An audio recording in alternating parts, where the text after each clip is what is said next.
తప్పకుండా తప్పకుండా. రామచంద్ర గారు నమస్తే అండి. నమస్కారం సార్, అందరికీ నమస్కారం. ఏంటండి ఇప్పుడు ప్రతిపక్షాలు చేయాల్సినటువంటి కామెంట్స్ అన్నీ అధికార పక్షంలో ఉన్నటువంటి మీ ఎమ్మెల్యేనే చేసేస్తున్నారు. ముఖ్యమంత్రి గారికి సంబంధించి ఏమేం చేస్తున్నారు, ముఖ్యమంత్రి గారు అక్రమాలు ఎలా ఉన్నాయి, ముఖ్యమంత్రి గారు భాష తీరు ఎలా ఉంది, ఆయన ప్రతిపక్షాలనే కామెంట్ ఎందుకు చేస్తున్నారు, అసలు పరిపాలన చేయకుండా, ఇవన్నీ ప్రతిపక్షాలు చేయాల్సిన కామెంట్స్ మీ పార్టీలో అంతర్గతంగా చేసుకుంటున్నారు. అంటే ప్రతిపక్షాలకు కూడా మీరు ఛాన్స్ ఇవ్వట్లేదు ఏదైనా విమర్శించడానికి, మేము ఉన్నాం కదా చేయడానికి అన్న రీతిలో చేస్తున్నారు. ఎందుకు అంతలా ఎందుకు వస్తుంది? అధిష్టానం కంట్రోల్ చేయలేకపోతుందా? ఇప్పుడు మంత్రులు ఇంతమంది ఉన్నారు, వాళ్ళంతా మాట్లాడి సర్ది చెప్పే ప్రయత్నం చేయలేకపోతున్నారా? ఏం జరుగుతోంది అసలు పార్టీలో? రాజకీయంలో ఏది సాధ్యం ఏది అసాధ్యం అనేది ఉండదు. ఈరోజు మిత్రులైన వారు రేపు శత్రువులు కావచ్చు, ఇంకేదన్నా కావచ్చు. కత్తులు పట్టుకొని కత్తులు దూచిన వాళ్ళు కూడా కలిసిపోయిన రోజులు ఉన్నాయి. ఎన్నో బూతులు తిట్టుకున్న వాళ్ళు కూడా కలిసిపోయిన రోజులు ఉన్నాయి. నిజానికి కోమటిరెడ్డి వెంకటరెడ్డి గారు ఆలోచించే రకంగా ఈయనకు చాలా తేడా ఉంది. మంత్రిగా ఆయన మొదటి నుంచి కూడా కాంగ్రెస్ పార్టీలో కోమటిరెడ్డి వెంకటరెడ్డి గారు చాలా ముఖ్యంగా ఉండి ఆయన ద్వారానే కోమటిరెడ్డి రాజగోపాల్ రెడ్డి గారి ముఖ్యంగా ఆయన బిజినెస్ లో ఉండి రాజకీయంలో రావడం కొత్త. ఆయనకు వచ్చిన ఎమ్మెల్యేగా వచ్చిండు, అన్ని రకాలుగా వస్తున్నాడు, సంతోషం. కానీ ఆయనకు మంత్రి పదవి కావాలని ఆశిస్తున్నాడు. ప్రతి ఒక్కరికి ఆశ అనుకోవడం అనేది సహజం. అది రావడం రాకపోవడం అక్కడ ఉన్న పరిస్థితులను బట్టి మార్పులు జరుగుతుంటాయి, పోతుంటాయి. ఇక్కడ రాజకీయంగా ఇక్కడ ఏమైంది, బీసీ వర్గాలు బీసీ కులాలది కొద్దిగా ఆధిపత్యంగా బీసీ నాడిగా బీసీ వే నడుస్తున్నది. ఇంకోటి ప్రతి జిల్లా నుంచి ఇప్పుడు ముఖ్యంగా క్యాలిక్యులేషన్స్ కూడా చూసుకుంటే అన్ని కులాలకు అన్ని రకాలుగా అన్ని వర్గాల వారికి కూడా ఇవ్వాల్సిన బాధ్యత ఉంది. నిజానికి ఇక్కడ ఇప్పటికే బీసీలకు తక్కువ అయిపోయింది, అదే రకంగా మైనార్టీలకు లేదని ఒక మాట ఉన్నది. అన్నిటిని కూడా ఫుల్ఫిల్ చేయాలంటే కూడా కష్టమే.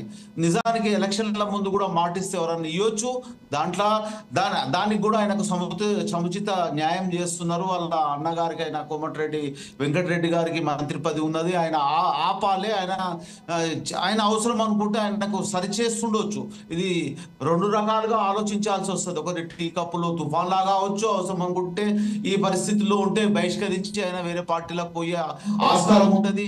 ఆయన ఈ రోజు మాట్లాడిన విషయాలు కూడా కొన్ని ఏంటంటే అంతర్గతంగా విషయాలు చర్చించాల్సింది. ఇక్కడ జరిగేది ఏంటంటే కాంగ్రెస్ పార్టీ నిర్ణయాలు అనేటి మంత్రివర్గము ప్రతి ఒక్కరు అధిష్టానము అందరు కలుసుకొని ఏ విషయం తీసుకున్నా అందరి బాధ్యత ఉంటుంది. ఈ మంత్రి పదవి ఇవ్వాలంటే ఓన్లీ ఒక మన రాజశేఖర్ రెడ్డి లాగా నిర్ణయం కాదు. తర్వాత మళ్ళీ కాంగ్రెస్ పార్టీలో ఒక నిర్ణయం, ఒక ముఖ్యమంత్రి నిర్ణయము రేవంత్ రెడ్డి గారు నిర్ణయం తీసుకుంటాడని ఆయనది తప్పేముండదు. ఎందుకంటే మన రేవంత్ రెడ్డి గారి గురించి ఆలోచన చేస్తే ఆయన గురించి ప్రతిపక్షాలు ఎన్నో రకాలుగా మాట్లాడుతున్నాయి. ఎలక్షన్ అయినాక 15 రోజులకే ఎలక్షన్లో పార్టీ కూలిపోతుంది, మంత్రిని అంటే ముఖ్యమంత్రిని మారుస్తారని రోజు అదే ఉంది. అది ఏ రకంగా వస్తుందంటే ఇప్పుడు యూట్యూబ్ ఛానళ్ళ గురించి మాట్లాడిందంటే దాంట్లో ఏం తప్పు లేదు. ఎందుకంటే ఎలక్షన్ అయిన 15 రోజులకే, నెల రోజుల లోపల నుంచే పార్టీ కూలిపోతుంది, పార్టీ మారుతుంది, మాదే వస్తుందని కొన్ని ప్రతిపక్షాలుగా అనుకుంటే ఎవరిని గురించి ఆలోచించారు అంటే ప్రజలు ఒక 5 సంవత్సరాల పరిపాలన ఇచ్చిన ప్రభుత్వాన్ని విమర్శిస్తూ వస్తుంటే ఆయన ఇగో దెబ్బతిని మాట్లాడితే కొన్ని విషయాలు మాట్లాడవచ్చు. అది గారిని ఒక నిర్ణయం అనేది ఒక ముఖ్యమంత్రి రేవంత్ రెడ్డి గారు తీసుకోవాల్సిన నిర్ణయం కూడా కాదు. దీంట్లో అన్ని క్యాలిక్యులేషన్స్ చూసుకొని అన్ని రకాలుగా చూసుకొని తీసుకుంటారు.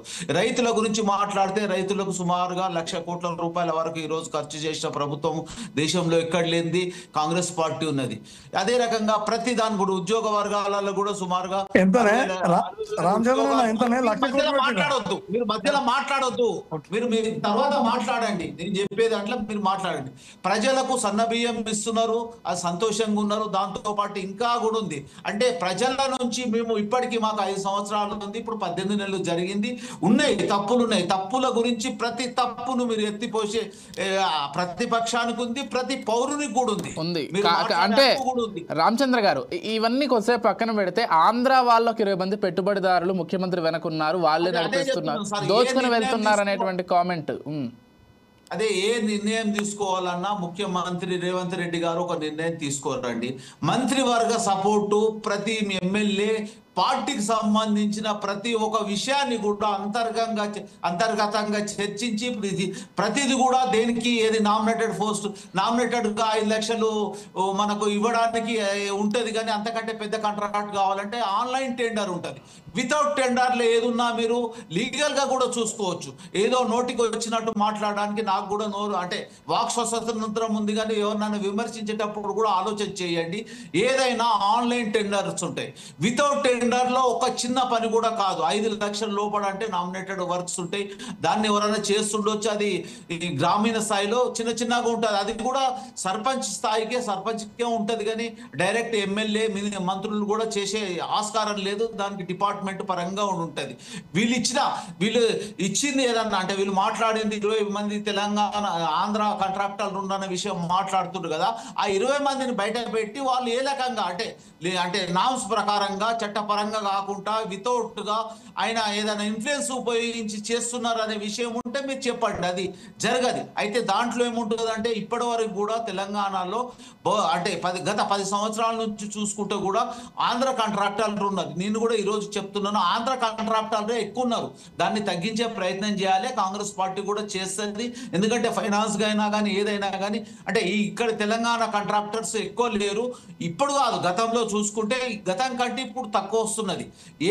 అంటే మేము మా ప్రతిపక్షాన్ని కోరడము, మా ఎమ్మెల్యే రాజగోపాల్ గారిని కూడా అడగడం ఏంటంటే వితౌట్ నామ్స్ ప్రకారము చట్ట విరుద్ధంగా చట్టానికి వ్యతిరేకంగా ఏదైనా జరిగితే మీరు తెలపండి. దాని గురించి కూడా మేము ఖచ్చితంగా నిర్ణయం తీసుకోవడం జరుగుతుంది. ఆ నిర్ణయం కూడా ఒకరు తీసుకోరండి, ఖచ్చితంగా చెప్తున్నాను. మంత్రివర్గంగా లేకుండా ఎలాంటి టెండర్స్ కావు. ఆ టెండర్స్ కూడా నామినేటెడ్ పద్ధతిగా కావు, ఆన్లైన్ టెండర్స్ ఉంటాయి. దానికి ఏ రకంగా అంటే దేశంలో ఉన్న ప్రతి ఒక్కరికి కూడా హక్కు ఉంటుంది. భారతదేశంలో ఉన్న ప్రతి పౌరుడు కాంట్రాక్టర్ కూడా చేస్తారు. దాంట్లో ఎవరు కోడ్ ఎక్కువ ఉంటుంది వాళ్ళని బట్టే లీగల్గా చేస్తారు. దాని ఒక పద్ధతి ఉంటుంది. కానీ ఇప్పుడు ఇంతకు ముందు లాగా పాత రోజుల్లాగా చేసుకోవడం అనేది ఉంటుంది. అయితే ఒక వర్క్ వచ్చిన తర్వాత దాన్ని పెంచుకుంటూ పోతుండొచ్చు. అదే ఆయన వర్క్ చేస్తున్నాడని దాన్ని కూడా లీగల్గా చూసి చట్టబద్ధంగా చూసే చేస్తారు. కానీ వితౌట్ నామ్స్ ప్రకారం ఇలాంటి చర్య కూడా జరగదండి. ఇక్కడ జరిగేది ఏంటంటే రాజగోపాల్ రెడ్డి గారికి కూడా ఆయన ఏంటంటే వ్యక్తిగతంగా వ్యాపారం నుంచి వచ్చిండో ఆయన ఆశిస్తుండొచ్చు. ఆశించే దాంట్లో తప్పు లేదు. క్యాలిక్యులేషన్ లో మాత్రం డిఫరెన్స్ వస్తుంది. ఎందుకంటే ఆయనకు కంటే తర్వాత వచ్చిన వాళ్ళు కూడా ఇచ్చిందని అంటారు. నిజానికి పొంగులేటి శ్రీనివాసరెడ్డి గారికి ఇచ్చిర్రు, తుమ్మల నాగేశ్వరరావు గారికి ఇచ్చిర్రు, విజయశాంతి గారికి ఎమ్మెల్సీ ఇచ్చిర్రు, వివేక్ వెంకటస్వామి గారికి ఇచ్చిర్రు, అదే రకంగా జూపాలి కృష్ణారావుకి ఇచ్చారు. అదే రకంగా ఈయనకి ఇచ్చినా మాకు అంటే పార్టీ పరంగా ఆలోచన చేసి ఒక కమిటీ లాగా పెద్దలు ఆలోచన చేసి ఆ నిర్ణయం తీసుకుంటుండొచ్చు. ఆయన ఆలోచనలు ఏంటంటే ఇప్పుడు బీసీ ఈ మధ్యలో ఏంటంటే అంటే మొదటి నుంచి కూడా బీసీ వాదం పెరుగుతున్నది. బీసీలకు కూడా ఇంకా పెరిగే ఆలోచన కావాలనే ఆలోచన ఉన్నది.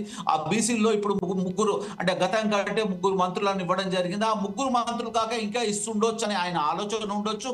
అదే రకంగా ఇప్పుడు నిజామాబాద్ జిల్లా, ఆదిలాబాద్ జిల్లాలో కూడా ప్రాతినిధ్యం లేదు కాబట్టి అది అటిస్తుండొచ్చు.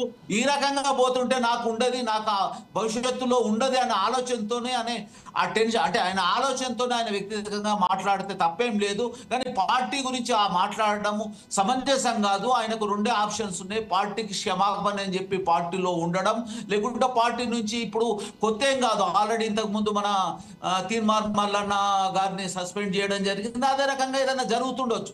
నిజానికి కూడా ఇవన్నీ తప్పులున్నా ఏమున్నా కానీ ఒకరి బాధ్యత కాదు. మా ముఖ్యమంత్రి మీద ఇన్ని రకాలుగా విమర్శలు వస్తే ఆ విమర్శలతో ఇంకా గట్టిగా అవుతున్నాం. భవిష్యత్తులో ఇంకా బలంగా ఉంటాం. మీ విమర్శలన్నీ మాకు ఆశీర్వాదంగా ఉంటాయి. ఆ తప్పులను ఎత్తి చూపే రకంగా మరి ఇంకా విమర్శన చేయండి, సద్విమర్శ చేయండి, న్యాయబద్ధంగా చేయండి. ఇంకోటి పార్లమెంట్ వర్డ్స్ అంటే అంటే కొన్ని తప్పుగా మాట్లాడితే బాగుంటది. మా ముఖ్యమంత్రి గారికి కూడా చెప్తున్నాము, ఆయన ఉద్యమాల నుంచి రాలేదంటుండ్రు. ప్రతి దాంట్లో కూడా ఉన్నది ఆయన పాత్ర ఉన్నది. పాత్ర లేని రాననేది లేదు. ఒక ముఖ్యమంత్రి స్థాయి రావాలంటే ఎన్ని కష్టాలను, ఎన్ని ఇబ్బందులను, ఎన్ని రకాలుగా ఇబ్బందులు పడి ఈ రకంగా వచ్చింది. ఖాళీ ఆయన ఒక ఫంక్షన్ లో ఒక వీడియో అంటే డ్రోన్ కెమెరా ఎగరవేస్తే ఆయన అరెస్ట్ చేసి ఎంతో ఇబ్బంది చేసిండ్రు. ఇప్పుడు ఎన్నో నష్టాలతోని ఇప్పుడు మాట్లాడుతుంటే బీజేపీ అయినా బీఆర్ఎస్ అయినా ఎన్నో తప్పులు చేసిండ్రు. ఆ తప్పులను కూడా చట్టబద్ధంగా నిర్ణయం తీసుకొని న్యాయబద్ధంగా నిర్ణయం తీసుకొని భవిష్యత్తులో వాళ్ళకు అంటే ఇబ్బందులు జరుగుతుండొచ్చు. ఇప్పుడు అనుకుంటుండొచ్చు బీజేపీ వాళ్ళైనా బీఆర్ఎస్ అయినా రెండు కలిసి మేము ఎంపీ స్థానాలను గెలిచినాం అనుకుంటున్నారు. నిజమే, ఏ జరిగినా కానీ చట్టబద్ధంగా జరుగుతుంటది. దీంట్లో ఏదైనా ఇబ్బంది జరిగితే మాత్రము దాన్ని మీరు ఎత్తి చూపండి. దాన్ని ఖచ్చితంగా కాంగ్రెస్ పార్టీ అంతర్గతంగా చర్చించి ఆ నిర్ణయాలు అనేది దీనికి కమిటీ ఉన్నది, సలహా కమిటీ ఉంది. ఆ సలహా కమిటీ ద్వారా దాన్ని అంటే క్రమశిక్షణ కమిటీ ఉన్నది. ఆ క్రమశిక్షణ కమిటీ దానికి మల్లు రవి గారు ఎంపీ గారు ఉన్నారు. దాన్ని ఏ నిర్ణయం తీసుకున్నా ఆల్రెడీ పిలుపు చేయడం జరిగింది. రెండు ఆప్షన్స్ ఉన్నాయి, తప్పు ఒప్పుకోవాలి. దాంట్లో ఆయన ఏ పార్టీకి పోతాడా? ఇప్పటి వరకు బీజేపీలో కొన్ని రోజులు ఉన్నాడు, బీఆర్ఎస్ లో కూడా కొన్ని సంబంధాలు ఉంటాయి. ఇప్పుడు ఏ పార్టీ పోయినా మాకేమి ఇబ్బంది లేదు. పార్టీలో ఈ రకంగా కంట్లో నలుపు రాగా ఉండడం అనేది పద్ధతి కాదు. దానికి రామచంద్ర గారు ఆయన వెంకటరెడ్డి గారు కూడా సంజాయించి చెప్తుండొచ్చు. అది భవిష్యత్తులో ఉండదని అనుకుంటా. దానికి పులి స్టాప్ అనేది ఒక 2-3 రోజులలో ఖచ్చితంగా పడుతుంది. ఏ నిర్ణయం జరిగినా పార్టీ నిర్ణయం చేస్తుంది. ఒకరి నిర్ణయం రామచంద్ర గారు ముఖ్యమంత్రి గారిని విమర్శించినప్పుడు మాత్రం ఖచ్చితంగా ప్రతి ఒక్కరికి కూడా జవాబు చెప్పాల్సిన పరిస్థితి ఉంటది. మాకు 5 సంవత్సరాలు ఉంది. 5 సంవత్సరాలు మేము తప్పులు ఎన్ని చేసినా ఆ తప్పుల గురించి మేము మాటిచ్చి తప్పిన, మీరు ఈ రోజు మాట్లాడుతున్నారు మాటిచ్చి తప్పిన దళిత ముఖ్యమంత్రిని చేస్తామన్నారు, ఏమైంది? KG to PG చేస్తామన్నారు, ఏమైంది? ఎన్నో ఉద్యోగాలు ఇస్తామన్నారు, ఏమైంది? అన్నిటికీ జవాబు చెప్పండి. మీరు మాత్రం ప్రతిపక్ష హోదాలో ఉండి ప్రతిపక్ష హోదాను కరెక్ట్ చేస్తలేరు. ఎందుకంటే ప్రతిపక్ష హోదాలో ఉండి సుమారుగా ప్రతిపక్ష నాయకుడుగా ప్రతి నెల 5 లక్షలు తీసుకొని సుమారుగా ₹1 కోటి తీసుకొని ఆయన పాత్రను ఏంది అన్ని రకాలుగా క్యాబినెట్ హోదాను ఉంచుకొని ముఖ్యమంత్రిగా ఉన్నప్పుడు పనిచేయలే కేసీఆర్ గారు. ఈ రోజు కూడా ప్రతిపక్షంలో ఏదో ఉండి ఎవరినో చెప్పడం. రామచంద్ర గారు అసెంబ్లీకి లెటర్ ఇచ్చి ఖచ్చితంగా చర్చించి ప్రజాక్షేత్రంలో ప్రతి నిర్ణయాన్ని చెప్పే బాధ్యత అయినది. రామచంద్ర గారు